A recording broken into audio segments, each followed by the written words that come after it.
तर जय भीम मित्रांनो, दादूच्या चॅनलवर तुमचं मनापासून स्वागत आहे।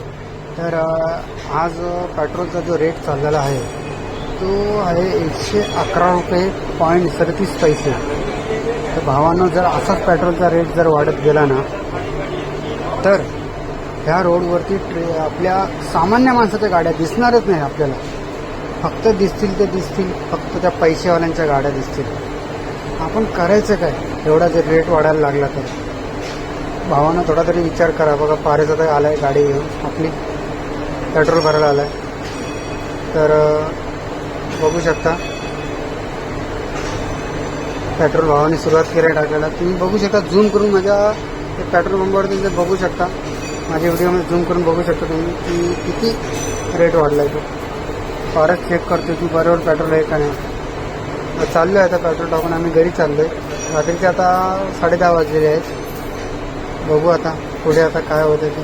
जर असाच रेट चालू राहिला ना पेट्रोलचं, खरंच सांगतो भावांना सामान्य माणसाला जो जगायचा जो आधार आहे ना, तो आधार म्हणजे गाड्या। ह्या गाड्यांवरती ते लोक जगतायत, आपल्या परिवाराला, आपल्या मुलाबाळांना शिकवत आहेत। जर पेट्रोलचे रेट जर असेच वाढायला लागले ना तर सामान्य माणूस एक बाहेर वडापाव खायला पण घाबरेल। खरंच तेलाचं जे रेट असे वाढत गेले, अजून वाढत गेले ना, खरंच भावांनो नाही खाऊ शकत सामान्य माणूस। जो मुंबईचा वडापाव आहे ना तो पण नाही खाऊ शकत। कारण आत्ता मुंबईचा जो वडापाव आहे तो आत्ता 20 रुपये 25 रुपये रेट चालला आहे वडापावचा। मित्रांनो, खरंच ह्या गोष्टीवर थोडासा विचार केला पाहिजे आपण लोकांनी। तर अशा प्रकारे जर बोलतात ना, महागाई वाढत गेली ना तर खूपच मुश्किल आहे जगणं, खूप मुश्किल आहे जगणं मुंबईमध्ये।